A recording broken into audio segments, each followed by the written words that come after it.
করতেছি 1 ঘন্টা ধরে। আমরা বিরক্ত আছে, অপেক্ষা করতেছি প্লেনের। এই প্লেনটি পরিষ্কার হচ্ছে।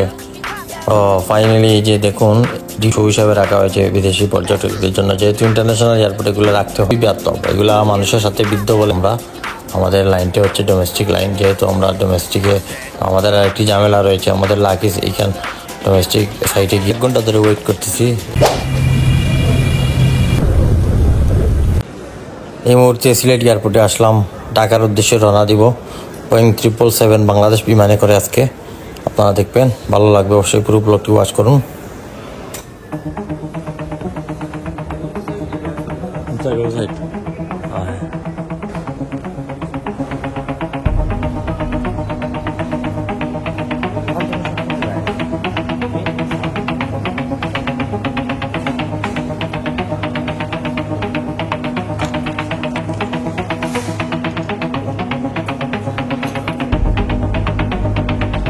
চলে আসলাম ভিতরে আমরা ইমিগ্রেশন শেষ করে। এখন দাঁড়িয়ে আছি এখানে। দেখুন প্লেন, কয়েকটি প্লেন দাঁড়ানো রয়েছে। আমি ওই সাইড দিয়ে আপনাদেরকে এখন প্লেন উড়ানো দেখাবো। দৃশ্যগুলো আপনারা উপভোগ করুন, ভালো লাগবে। আর অনেকদিন পর খুবই সকাল সকাল ঘুম থেকে উঠে এয়ারপোর্টের উদ্দেশ্যে আসলাম। এই যে এখানে একটি প্লেন রাখা হয়েছে, এখন এটি ঢাকার উদ্দেশ্যে রওনা দিবে।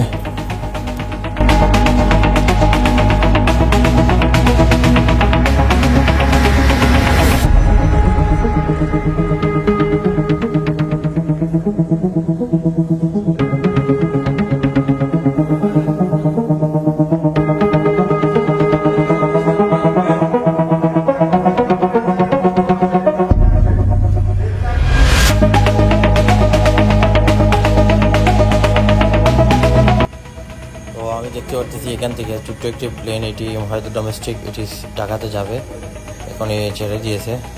তো আজকে আমরা যে সিলেট থেকে ঢাকা যাচ্ছি বিমানে করে, তো বিমানের টিকিট হচ্ছে কি আমরা প্রায় 5,000 করে পেয়েছি আমরা। আর এয়ার রাস্তা বা অন্যান্য এয়ার, এগুলো 5,500, 6,000, এক সময় এক ধরনের। সার্ভিসটা দেখবো, আপনাদেরকে জানাবো পরে সার্ভিস থেকে কেমন সার্ভিস।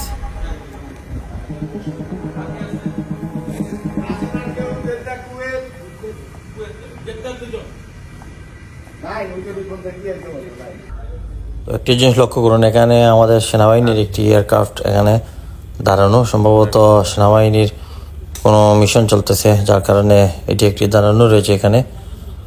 আর এই মুহূর্তে আরেকটি প্লেন উড়াল দেবে। এটি ইউএস বাংলার একটি ফ্লাইট। এটি সম্ভবত মিডল ইস্টের কোনো দেশে যাবে। এখানে মিডল ইস্টের অনেক যাত্রী দেখতেছে। আর ওই যে দেখুন একটি প্লেন উঠতেছে এই মুহূর্তে, খুব সুন্দর দৃশ্য, অনেক ভালোই লাগতেছে। আপনারা উপভোগ করুন।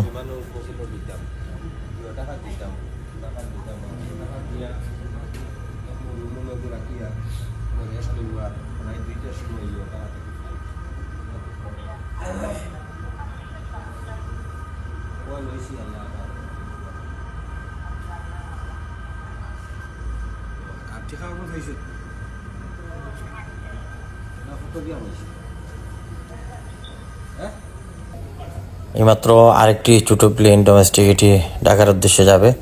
তো একটি জিনিস আসলে এই বরাবরের মতোই, এই যে বাংলাদেশ প্লেনের যে বিমান, যেগুলো বিমানের যে অবস্থা, অন্যান্য এয়ারলাইন্সের টাইম টেবিল সঠিক থাকলেও বাংলাদেশ এয়ারলাইন্সের বিমানের কোনো সঠিক টাইম টেবিল নেই। এখানে আমাদের 1 ঘন্টা ডিলে করে দিয়েছে অলরেডি। জানি না কখন ছাড়বে ফ্লাইট। আমরা ওয়েট করতেছি 1 ঘন্টা ধরে। আমরা বিরক্ত হয়ে যাচ্ছি। আমাদেরকে বলা হয়েছিল 8:55 আমাদের ফ্লাইট, কিন্তু এখন 9:55 হয়ে গেছে, কিন্তু ফ্লাইট ছাড়ার কোনো নামই নেই। তখন মিডল ইস্টের উদ্দেশ্যে এই বড় প্লেনটি যাবে।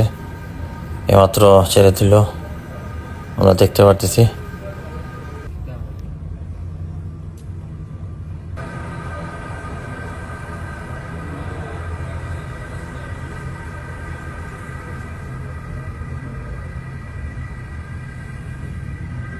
জিয়ারটা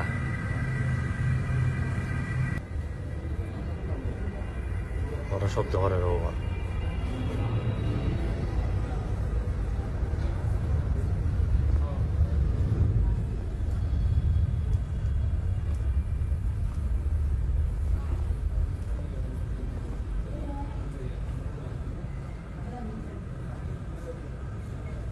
তো আমাদের প্লেনটি অন্য সাইডে, যে আমরা এখন যাচ্ছি ওই সাইডে, কারণ প্লেনটি পরিষ্কার করা হচ্ছে সম্ভবত। তো আমাদের সম্ভবত ছেড়ে দিবে এখন, তাই আমরা ওইদিকে যাচ্ছি, দেখি কি অবস্থা। এদিক দিয়ে অনেক লোক জমা রয়েছে, বসা আছে, অপেক্ষা করতেছে প্লেনের। এই প্লেনটি পরিষ্কার হচ্ছে, ওরা বলতেছে পরিষ্কার হওয়ার পর আমাদেরকে ভিতরে নেবে। তো ফাইনালি এই যে দেখুন ডিউটি ফ্রি শপ, আমি আপনাদেরকে দেখাই। এগুলো শুধু নামে ডিউটি ফ্রি শপ, এখানে শো হিসাবে রাখা হয়েছে বিদেশি পর্যটকদের জন্য, যেহেতু ইন্টারন্যাশনাল এয়ারপোর্ট এগুলো রাখতে হয়। কিন্তু এখানে কোনো কাস্টমার আজ পর্যন্ত আমি কোনো দিন দেখি নেই, আমি যতদিন এসেছি কোনো কাস্টমার দেখি নেই। যাই হোক, আমরা অপেক্ষা করার পর আমাদের প্লেন এখন সার্ভেস, সম্ভবত আমরা উঠতেছি এখন প্লেনে, লাইনের মধ্যে দাঁড়িয়ে রয়েছি, একজন করে ঢুকানো হচ্ছে। এ হচ্ছে ভিতর সাইড, আমাদের প্লেনটি দাঁড়িয়ে রয়েছে।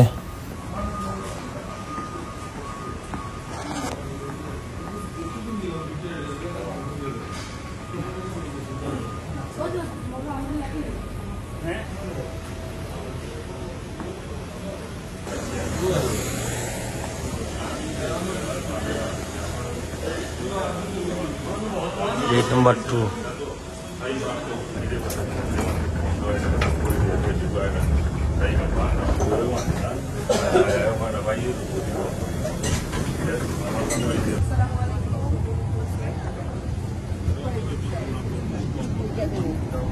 Next family, sir.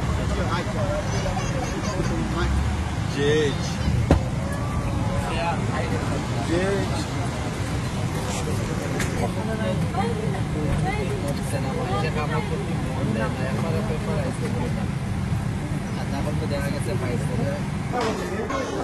ও গাইজ, ফাইনালি ঢাকাতে চলে আসলাম আমরা। এখন ঢাকা এয়ারপোর্টের ভিতরে আমাদের 1.5 ঘন্টা পর ডিলে করার পর আমাদের প্লেনটি ছাড়লো। তো আমরা ফাইনালি চলে আসলাম ঢাকাতে। এই যে ঢাকা এয়ারপোর্টের ভিতরে আমরা হেঁটে হেঁটে যাচ্ছি। মানে একটি জিনিস খেয়াল করলাম কি, ঢাকা এয়ারপোর্টের যে অনেক বিজি আজকে লাগতেছে। বাংলাদেশ বিমানের অবস্থা তো বললে কি বলবো, মানে বরাবরের মতোই এই আজকে সার্ভিসটা পেলাম। বাংলাদেশ প্লেনের এই যে স্টাফ যেগুলো রয়েছে, এগুলা খুবই বাজে বিহেভ করতেছে লোকজনের সাথে। মানে এই যে কথা বলার ধরুন অন্যরকম ওদের, মানে বোঝা যাচ্ছে যে ওদের কাজ করতে করতে আসছে লোক, প্যাসেঞ্জার যারা, আর ওরা এখানে মানে বেতন নিচ্ছে আর এই বাবুগিরি করতেছে। কিন্তু এগুলার বিহেভ যদি আপনারা দেখেন, এই যে মহিলা কয়েকটা বিশেষ করে, এগুলা খুবই ব্যর্থ, এগুলা মানুষের সাথে বিদ্ধ বলেন, আর এগুলার ব্যবহার খুবই বাজে। আজকে দেখলাম এই মানুষের সাথে যেমনি মানুষের কথা বলে। তো এই যে দেখুন, ইমিগ্রেশন ক্রস করবো এখন আমরা। আমাদের লাইনটি হচ্ছে ডোমেস্টিক লাইন, যেহেতু আমরা ডোমেস্টিকে টিকিট করা, তো আমরা ডোমেস্টিক লাইন দিয়ে যাব, এখন বের হয়ে যাব। তো আমাদের আরেকটি ঝামেলা রয়েছে, আমাদের লাগেজ এইখান ডোমেস্টিক সাইটে গিয়ে লাগেজ আনতে হবে। কত সময় লাগবে লাগেজ এটিও জানা নেই, দেখা যাক। আমরা এখন হাঁটতে হাঁটতে যাচ্ছি বাইরের উদ্দেশ্যে।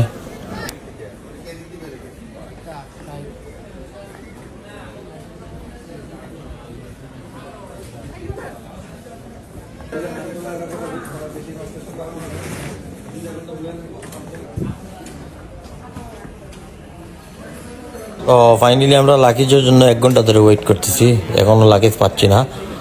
আর নেক্সট এপিসোড অবশ্যই দেখবেন, টাকার অনেক কিছু দেখাবো আপনাদেরকে, বেরাবো। ব্লগটি অবশ্যই লাইক করতে ভুলবেন না, যারা নতুন চ্যানেলটিকে সাবস্ক্রাইব করবেন। আল্লাহ হাফিজ।